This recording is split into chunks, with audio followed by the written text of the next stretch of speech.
તો ચેતનભાઈ, આપણે અહીંયા ફાર્મ હાઉસમાં તમારી પાસે કઈ કઈ ટાઈપની સગવડતાઓ છે?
હલો, હાઉ નમસ્તે એન્ડ કેમ છો? મારી ચેનલમાં તમારું બધાનું એક વખત હાર્દિક સ્વાગત કરું છું. આજે એક અમારી આ જુનાગઢ ગીર સોમનાથ એટલે કે સાસણ ગીરમાં એક સરસ મજાની જગ્યા છે જ્યાં આગળ રિસોર્ટ એટલે કે વનવગડો નામનું એક રિસોર્ટ છે, ફાર્મ હાઉસ છે. ત્યાં અમારી એક ફેમિલી અને વિથ ફ્રેન્ડ્સ અમારી એક ટ્રીપ હતી. આ ટ્રીપ વિશે આ વિડીયો છે.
હલો દોસ્તો, આજે આપણે જે ફાર્મ હાઉસમાં આવ્યા છીએ, અહીંયા જે આપણે એનું નામ વનવગડો છે અને વનવગડો ફાર્મ હાઉસના જે ઓનર છે એનું નામ છે ચેતનભાઈ પટેલ.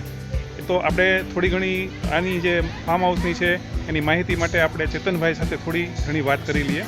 તો ચેતનભાઈ, આપણે અહીંયા ફાર્મ હાઉસમાં તમારી પાસે કઈ કઈ ટાઈપની સગવડતાઓ છે?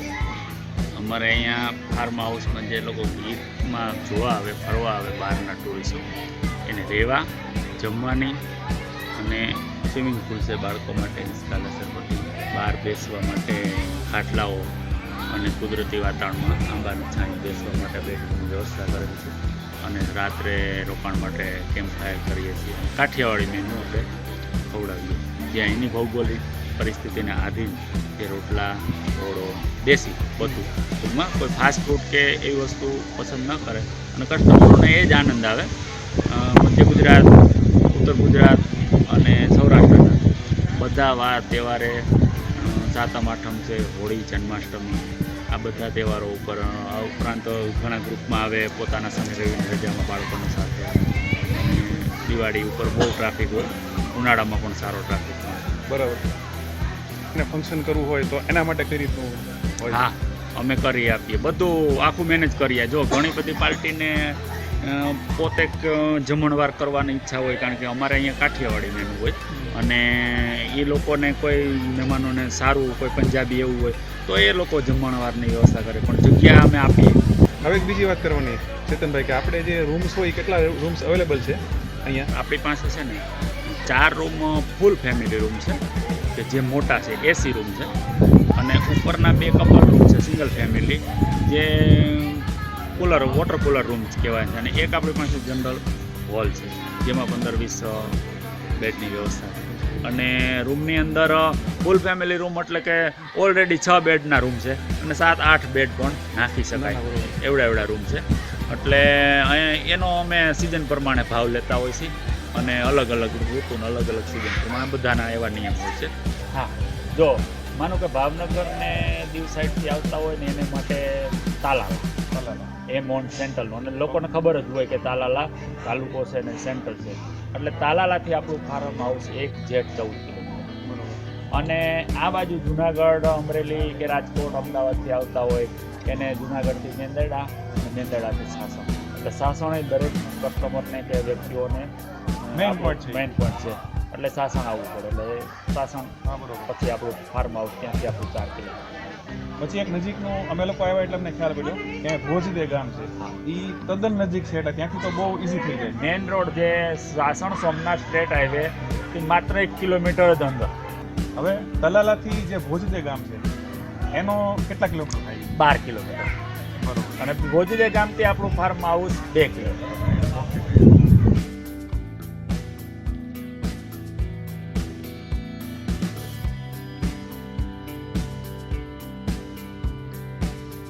તો એક વખત છે ને આપણે બધા આભાર માનીએ છીએ. તો ચેતનભાઈ, તમારો ખૂબ ખૂબ આભાર. ધન્યવાદ બધા મિત્રોને. અમારી સાથે એક અહીંયા મુંબઈનું ગ્રુપ આવ્યું છે અને એમાંથી એક પલક મહેતા કરીને છે, એની સાથે આપણે વાત કરીએ. તમને અહીંયા કેવું લાગ્યું?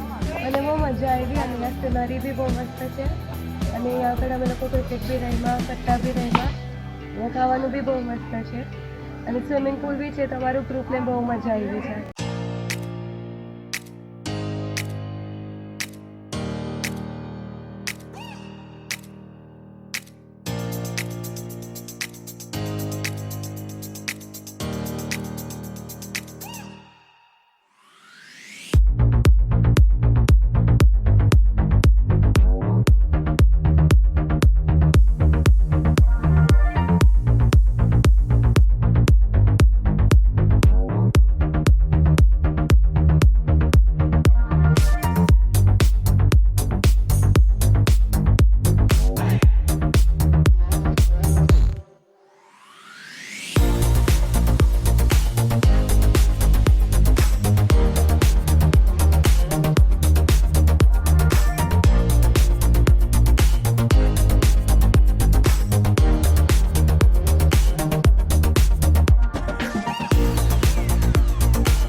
તમને આ જો અમારો વિડીયો પસંદ આવ્યો હોય તો લાઇક શેર અને સબસ્ક્રાઈબ જરૂર કરજો.